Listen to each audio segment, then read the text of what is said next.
So I was sitting down going through my reading statistics to pull out and show you like what I rated the most highly in 2019. And as I was going through my ratings, I was like, I don't know if this happens to anyone else, but I thought, why did I rate that book that? Like, hi everybody, welcome back to my channel. Today I want to tell you about my favorite reads of 2019.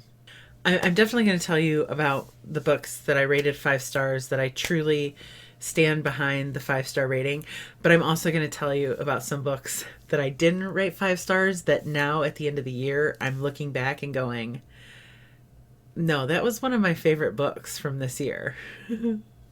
There were 2 books that I read in January that I gave 5 stars, and I still, looking back on it, support those decisions. The first is Heartbreak Warfare. This is a really hard-hitting romance by Heather M. Orgeron and Kate Stewart. It is a story of this man and woman who find themselves stationed together in Afghanistan, I believe. Maybe it's never mentioned. Anyways, they're abroad, stationed together in the army. I swear I love this book. You know, Briggs is this soldier who doesn't seem to take anything seriously. Meanwhile, Katie has left her husband and small child to go to war, basically. So they start out kind of not a lot in common, don't see eye to eye, sort of at odds with each other. She's mostly annoyed by him. And then one day on a mission that's supposed to be pretty simple, they are ambushed and taken hostage and go through this really torturous ordeal together. And the book is brutal in its intensity of that scenario and what happens when they come out of it, both on an individual level and together, their relationship and what becomes of them. And I think it portrays things pretty realistically, as far as I can tell. PTSD, alcoholism, things of that nature for anybody who's experienced such a trauma. It's hard to read at times, but it's hard, and it's heartbreaking. It truly is heartbreaking. And there's no perfect scenario. There's no perfect ending. Either way, people are coming out of it hurt. So it just is a book that hit so hard and affected me so deeply that I had to give it 5 stars. And here we are 12 months later, and I'm still pretty fond of this book. The second 5-star book that I read in the month of January is The Kiss Quotient by Helen Huang. This is a no-brainer. I mean, this has been 5 stars for a lot of folks. I started out January trying to catch up with people's favorites from 2018. That's how I landed on The Kiss Quotient. And I got to tell you, it's a good book. Better than its follow-up, The Bride Test. The Kiss Quotient is about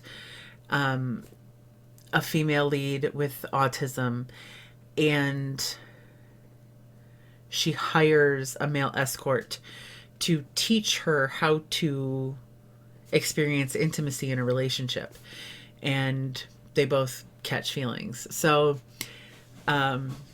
really, I remember mostly relating a lot to the main character, Stella. I knew that. Relating a lot to Stella. I still feel very similarly to Stella in a lot of cases. And it had me questioning like my own identity a little bit, my own hang-ups and issues with intimacy. And it just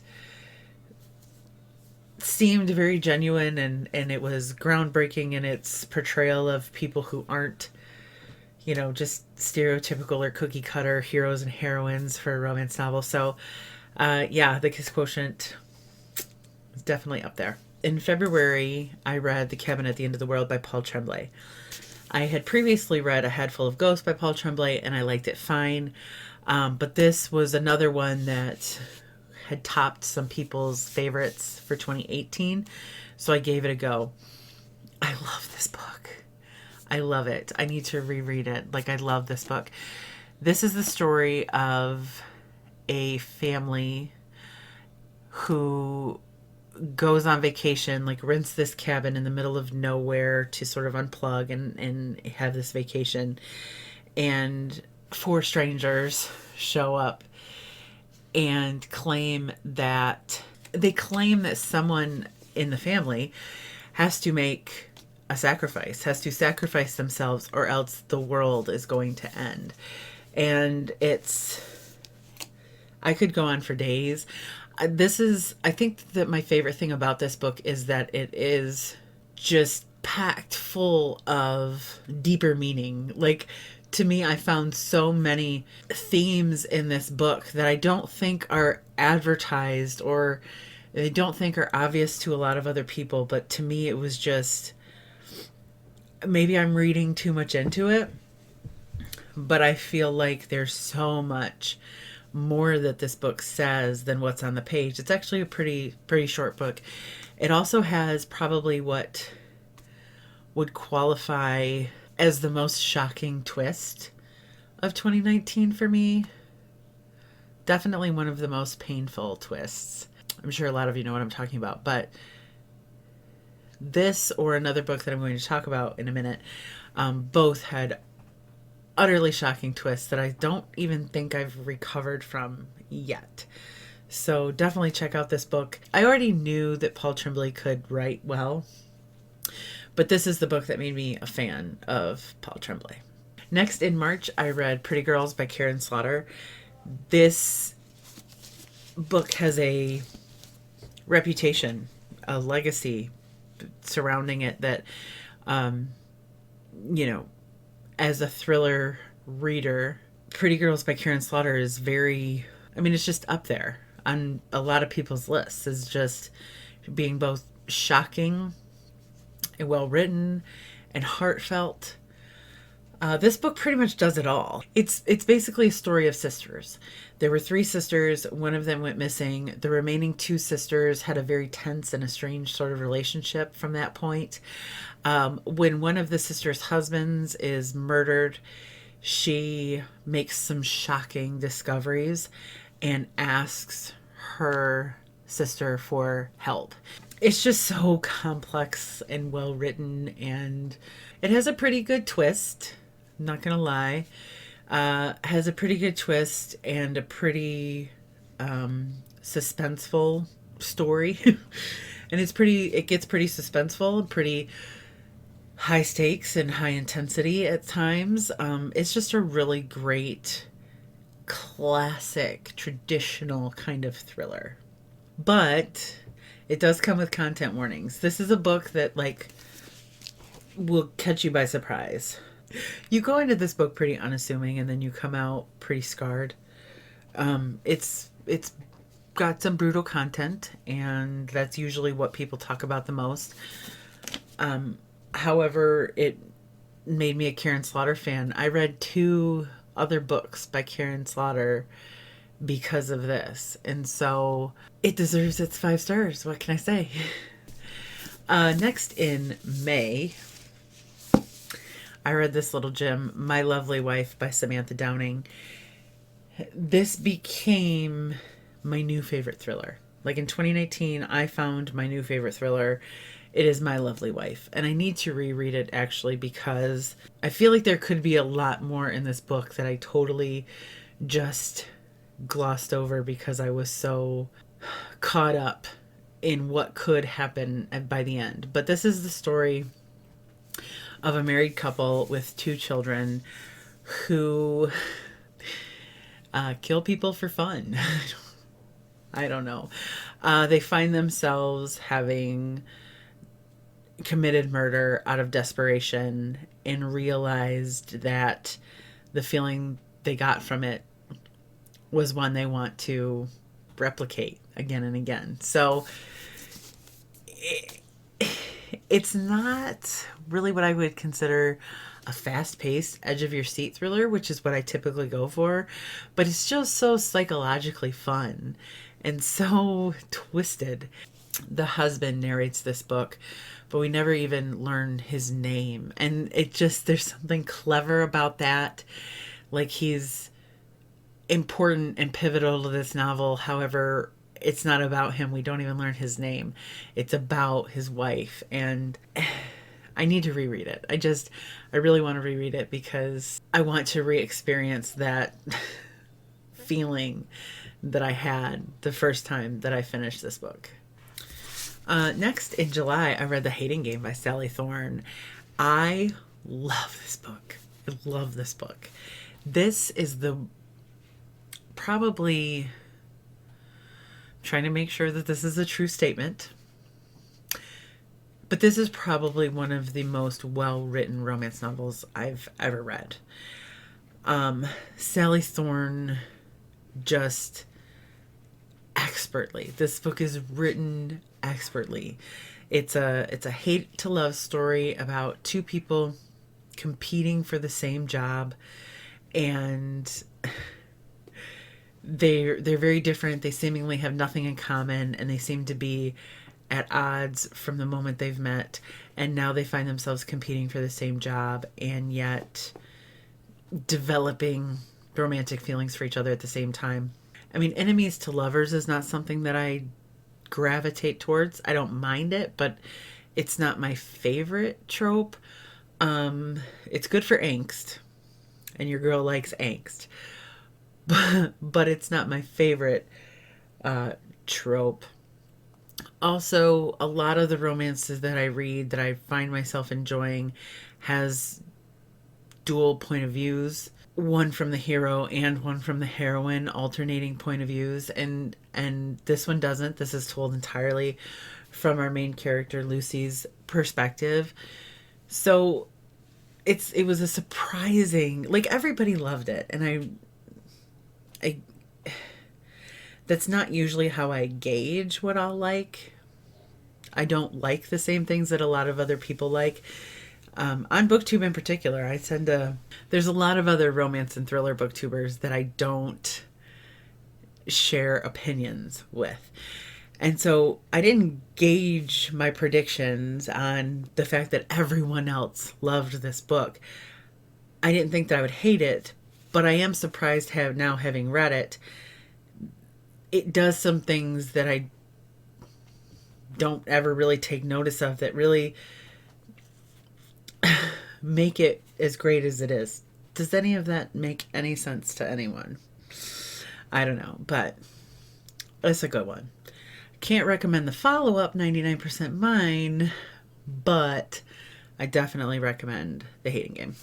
Lastly, of the books that I rated 5 stars after reading them is Lost You by Halen Beck.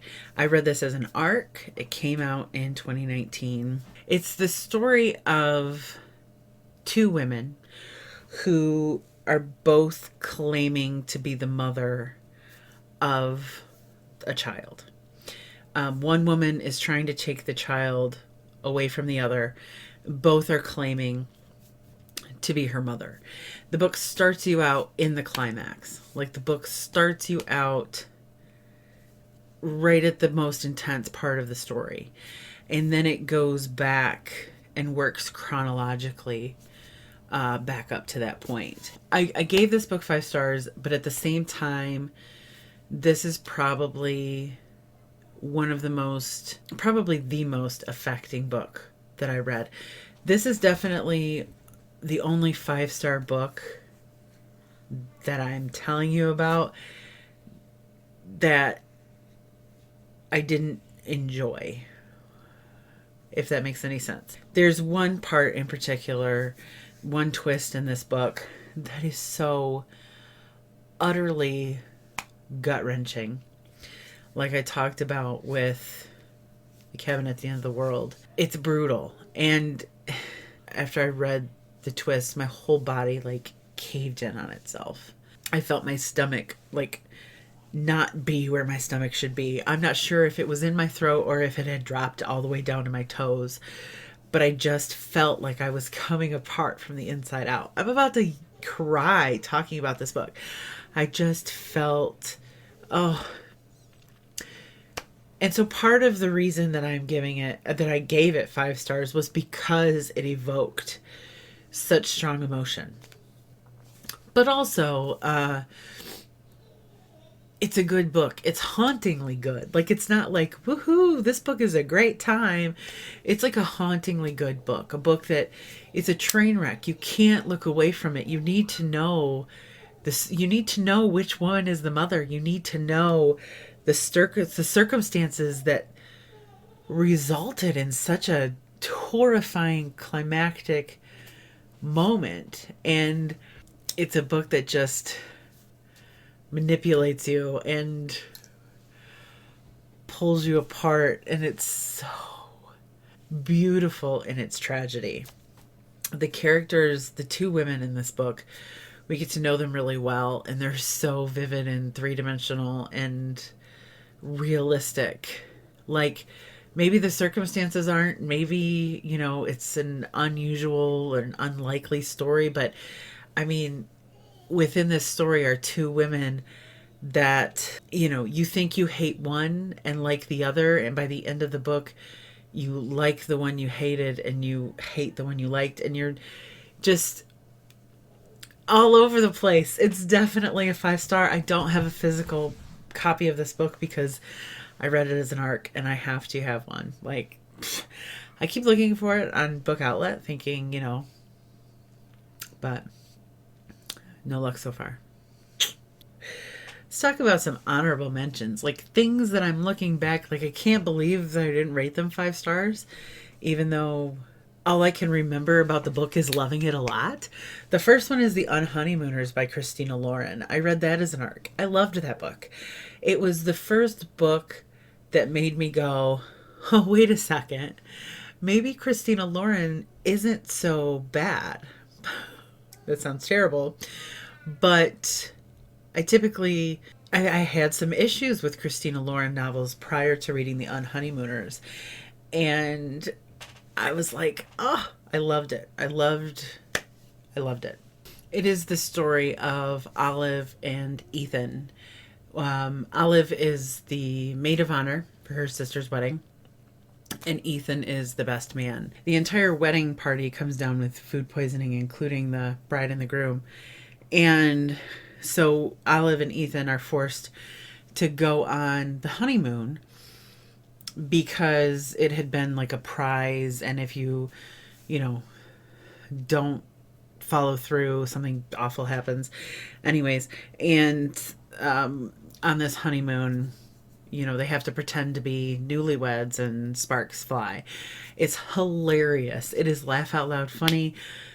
I remember, and it's memorable. Like, I remember where I was when I read it. I remember just the banter of these two characters being like A++, just A++, just absolutely great. The other one that I'm looking back on more fondly than I initially rated it was The Kind Worth Killing by Peter Swanson, which is the story of a man who meets a woman at an airport, and together they concoct this scheme to kill his wife. And it just goes crazy after that, crazy out of control. And I think Peter Swanson did some amazingly genius things in this book. There's a twist that I definitely didn't see coming. I only rated it 4 stars, and I'm just sitting here going, but I loved that book. Like, it's the book that made me determined to check out more Peter Swanson, to determine if Peter Swanson could end up being a favorite author. I liked this book so much. I can't believe that I didn't give it 5 stars. I can't remember what held me back from the 5-star rating. And I guess that's the thing with this and The Unhoneymooners. Like, if after time I can only remember the good things, if I can't remember the reason that I didn't rate it 5 stars, then maybe I should have rated it 5 stars. That's how I feel about both of those books. Another one is The Seven Husbands of Evelyn Hugo.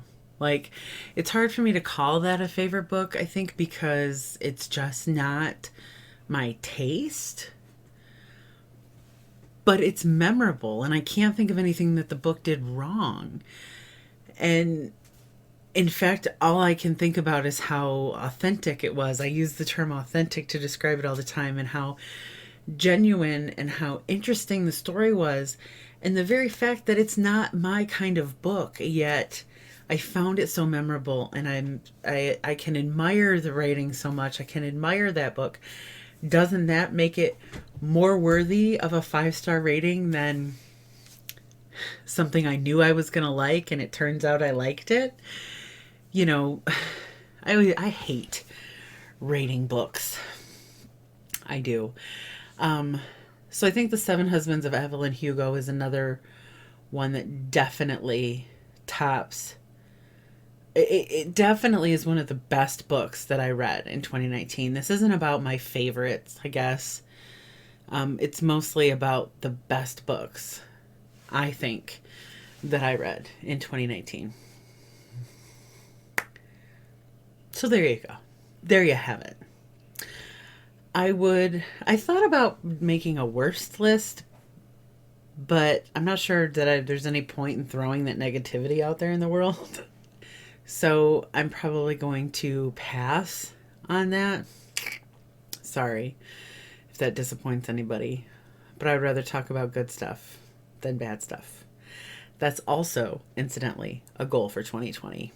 I already mentioned one of my goals is to read every day. It's going to be tough. But possibly even tougher is to limit myself to, well, it's to limit the negativity that I put out there, or the negativity that I consume or am responsible for generating, basically. So what does that mean if I read a book and I don't like it? I don't know. Trying to be objective about it. We'll have to see. We'll have to see how I do with that. But I would like to be as positive as possible in 2020, which doesn't have anything to do with booktube or reading. And read something every day. Some amount of pages, or consume some amount of minutes of audiobook every day in 2020. Hold me to it. Nobody can make me do something I don't want to do. It's probably one of the greatest failures of my mother's life. Anyways, those are my favorites. If you asked me what book I think you should read, chances are it would be one of those books. I think I mentioned 10 in this video, and I could probably come up with 10 more, but we don't have all day. So those are definitely the best books, ones I sincerely recommend to each and every one of you. If you're interested in this channel for any of its content, chances are you would find at least one of those books on that list that you would enjoy as well. Let me know what your favorite book of 2019 is. I would love to know that information. Thank you so much for watching, and I will see you all very soon.